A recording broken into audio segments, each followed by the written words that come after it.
guys, so I'm here today to do a favourites video. If you've not seen one of these on my channel before, which is very possible because it's been a while, it's a pretty standard format in which I tell you about some of the things I've been really enjoying recently that have brought me joy.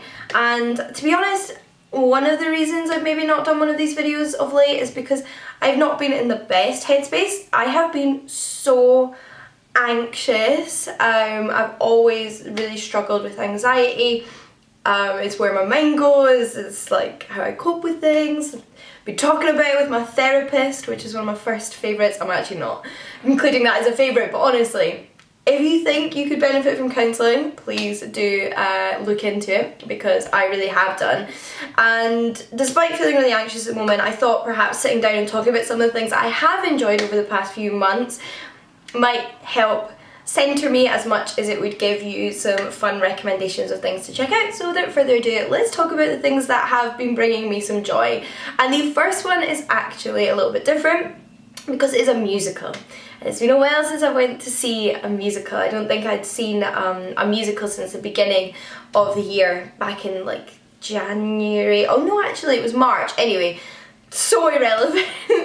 But over a month ago I went to see the musical Six with my friend Jill here in London. I took her to see it for her birthday, and the reason we went to see it was because it's all about Henry VIII's 6 wives, and Jill is like a Tudor history fanatic and she's super into all of that stuff. Me personally have never really been into that period of history, so it was very much just going along as a friend and thought it would be a bit of a laugh.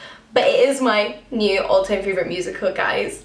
Six is incredible. Suddenly I care about Tudor history, suddenly I know more about Tudor history, and it's a little bit different from your traditional musical in that it has an actress playing each of Henry VIII's 6 wives, and then there is a band, which is an all-female band as well. And it's basically like a concert. They sing loads of songs which tell you all about their experiences being married to Henry and living in that time in like a really fun, like modern way. But it's not like a plot. It's not following the story of Henry and his wives. It's about reclaiming their herstory, and I loved it so much. It was so unique and so incredible, and I haven't been able to stop listening to the soundtrack. So even if you can't go and see the musical yourself, just listen to the soundtrack in order and you get the full story. You're just not seeing somebody doing it in front of you, but you get the whole thing, which is incredible. And I'm actually going to see it again in November, and I've literally never seen a musical twice before, ever. So this is the first musical I've ever bothered to go and see twice, and that should tell you how much I loved it.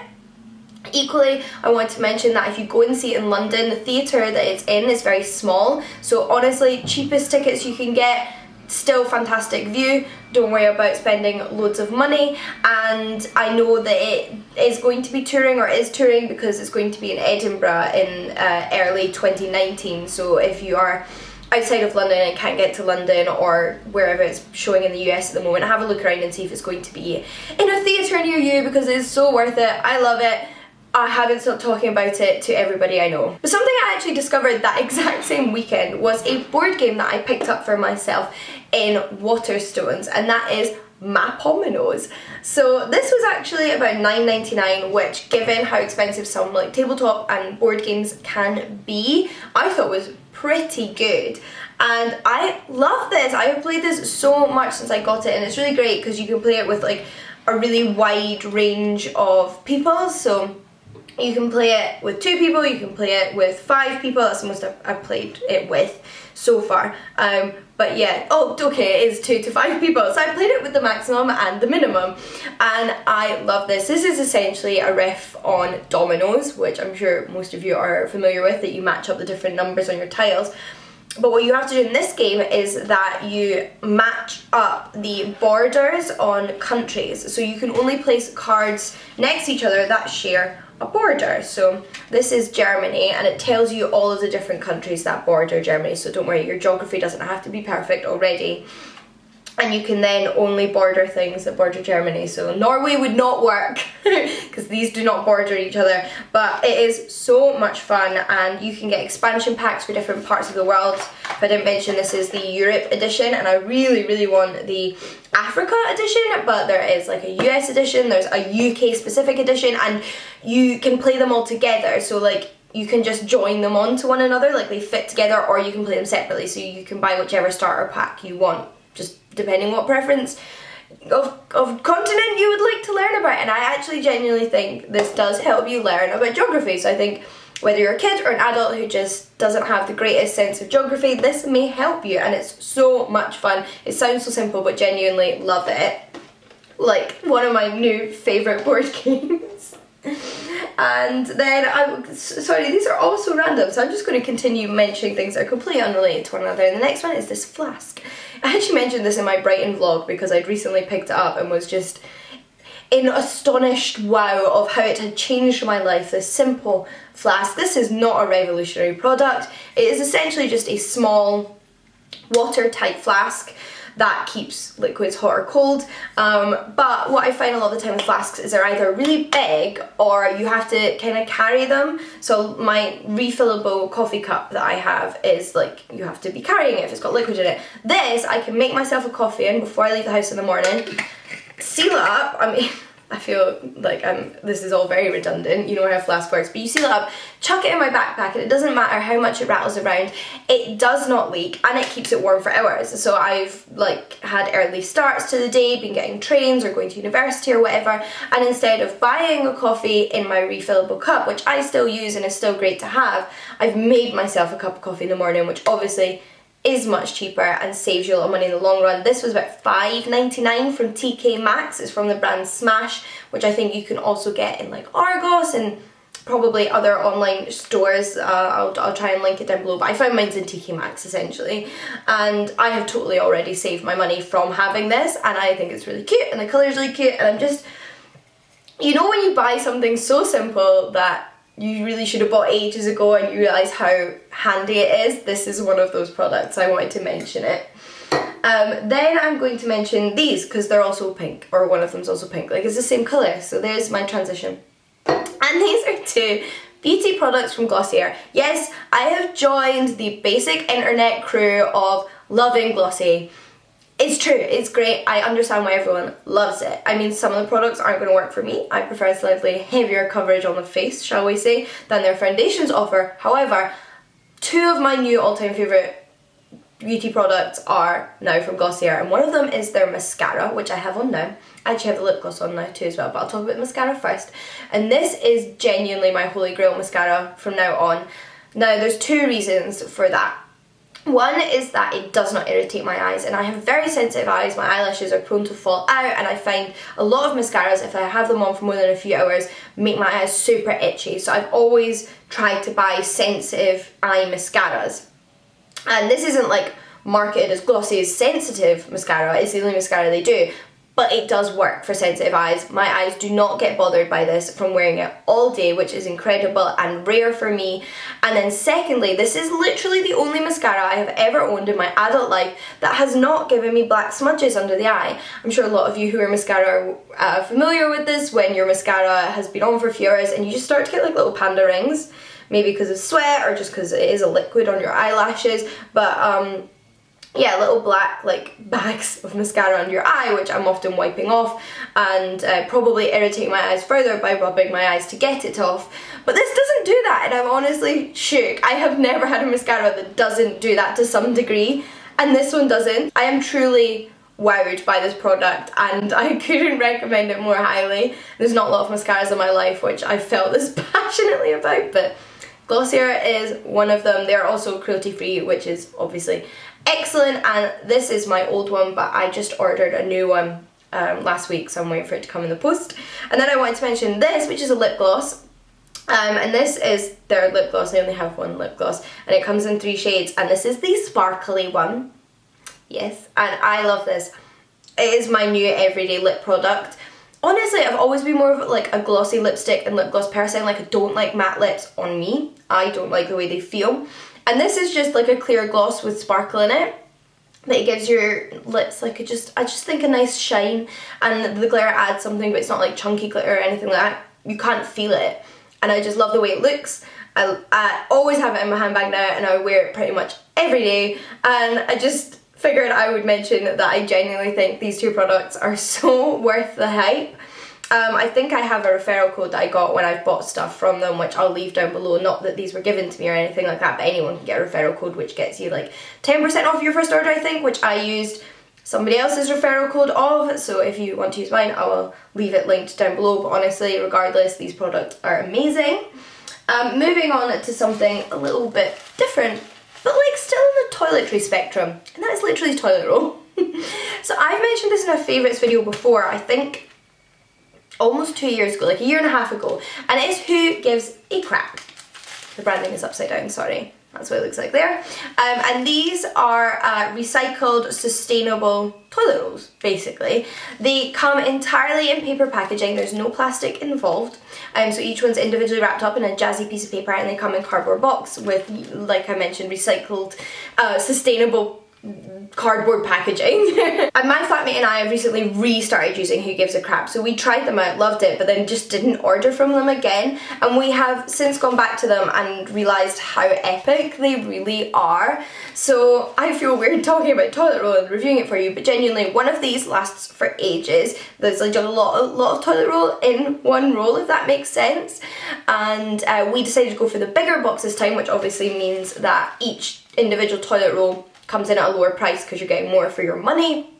And I genuinely think, although you are spending a bit more money, because I think it's like 30 something pound for the big box in one go, than I would necessarily buy like 9 toilet rolls at once from Morrison's, you save money in the long run. Like, I think it's totally financially worth it because these last for freaking ages, and obviously, like I said, recycled, sustainable, doing a lot less damage to the planet. So if that's something that you're interested in, which a lot of you should be, and you think that Who Gives a Crap might be something you'd be able to try, then I would highly recommend it. I think, again, totally worth it. Just one of those products, if you've heard about it and haven't been sure, I give it my seal of approval and wanted to mention it here. But I do actually have some bookish stuff to mention, which I usually mention right at the beginning, but we're mixing things up this week. And the first thing I want to mention is more generally a genre, and that is middle grade. So this is the middle grade book I'm currently reading and adoring. So that is Wondersmith, The Calling of Morrigan Crow, a Nevermore book by Jessica Townsend. This is the sequel to Nevermore, The Trials of Morrigan Crow. It's book 2 in the series, and I'm about a third of the way through it, and like I said, adoring it. This is spectacular. For me, this is just as good as the first book was so far, but I've left a little bit of time between them, and I think the hype's died down a little bit, which is often a good thing. So I am loving this, but more generally, I have just been reading a lot of middle grade recently and adoring it so much. It is the most perfect escapism. Not that some of it doesn't deal with serious topics, but I just think there's always like a certain level of levity in a children's book that you don't necessarily always get in adult books. Just so much fun. Like, how do I sell it to you? Sometimes I think as an adult I'm not going to get as much from a children's book as I would if I was a child, but then I read a good children's book and I realise, wow, actually this is for all ages, and you can still get so much from a children's book as an adult. And I just need to read them to be reminded of that, and read good ones to be reminded of that, and that is something I've been doing. I've also been rereading a childhood favourite series, which is the Charlie Bone series by Jenny Nemo, and loving that again. And I'm so excited because I'm currently on book 4 in my reread. I listened to books 3 and 4 back to back, and I never read past books 5 when I was a kid because I just kind of grew out of them, and they were still coming out as I got older and maybe wasn't reading as much in my like late teens, early 20s. So that's been really wonderful, and I'm so excited to actually find out what happened in the end because I never did. But I have also been enjoying some adult books, and I thought I'd mention 2 non-fiction books I've really enjoyed recently. The first one is Lowborn by Kerry Hudson. Kerry Hudson is originally from Aberdeenshire, but she has moved around a lot throughout her life, so she has the most interesting accent, and she narrates her audiobook, and she just does such a beautiful job of narrating it. So I would highly recommend the audiobook of this. In fact, I listened to the audiobook of both these non-fiction books, and I love listening to non-fiction audiobooks because it feels like I'm getting like a really like animated lecture, which may not sound like a good thing to some people, but I love it. So I love non-fiction audiobooks, and Lowborn was just fantastic. It's all about Kerry Hudson's experience growing up in poverty in Scotland and in England, because they do move around like I mentioned, but most of the time I think they're in Scotland, and it is just so impactful. It is quite harrowing in places, but I think it's a story that everyone needs to hear, because a lot of people don't go through any of the things that she goes through. Some people go through some of the things, but not all of the things, and it's important to realise that people and children are living in situations like this, and that poverty is still a massive issue in the UK. And I think it's a really personal story that Kerry Hudson shares with us, and she does it in the most phenomenal way. So I would highly recommend Lowborn. And I would also highly recommend Superior by Angela Saini. This is all about the return of race science and the history of race science at the same time.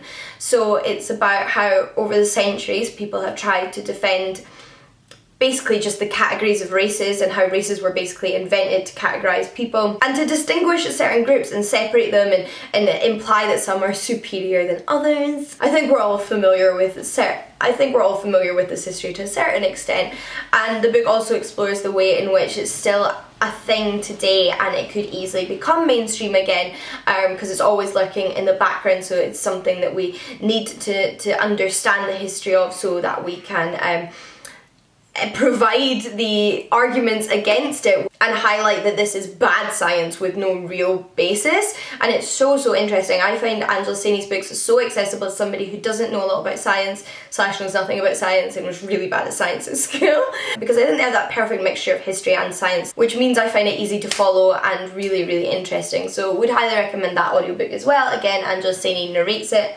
But last but not least, I want to mention something that you can't get but is a favourite, because I got it in a charity shop. I'm saying I don't know you can't get it, because it might still be for sale from the original brand, but I got mine in a charity shop, and it's this coat. Oh my goodness, guys, this coat cost me $17.99, which is more than I spend on a lot of secondhand clothing, but it's from the brand Viella, which I'd never heard of, to be perfectly honest, but I looked up and seems like quite an expensive brand. And it is also just like 100% wool coat, which is not going to be cheap anywhere, because obviously wool is a natural fibre that keeps you really warm in the winter. It's a really nice oversized shape. I have a picture of me in this on my Instagram, which I will insert here so you can get an idea of what it looks like on, because it's quite boxy and oversized, so it's hard to show. And I saw this in a charity shop and thought, oh, $17.99, that's quite a lot of money. Do I need a coat? Because I do have another coat like this, like a smart coat, as well as like a kind of big puffy waterproof. And how many coats does one person need? So I wasn't sure if I needed it, and I went away and I kept thinking about it, and the next day I just thought to myself, I have to go back and see if it's still there and try it on. And I tried it on, and I was just like, yes, this has been waiting for me. Nobody else bought it in the 24 hours I was thinking about it. It looks perfect on, and honestly, since I've got it, I have just worn it all the time. I love the way it fits, I love the way it looks, and I love the colour. I just think this like forest green colour is so beautiful in a coat. And like I said, 100% wool, so such a good quality piece that I will end up having probably for the rest of my life. And I got it for $17.99 in a charity shop, so yeah, super pleased with that. Do check out your local charity shops or second-hand shops or thrift shops and see if they've got any good coats for winter before you go and spend money on something new. I would recommend doing that. It's good for the wallet and it's good for the environment. But those are all my favourites. Lots of really fun, different things that hopefully you found interesting to hear about. I would love to hear about some of the things that you've enjoyed recently, whether they be a book, whether they be just like a day that you had or a product that you've been using. Let me know. And until next time, happy reading. I'll see you all again soon. Bye guys.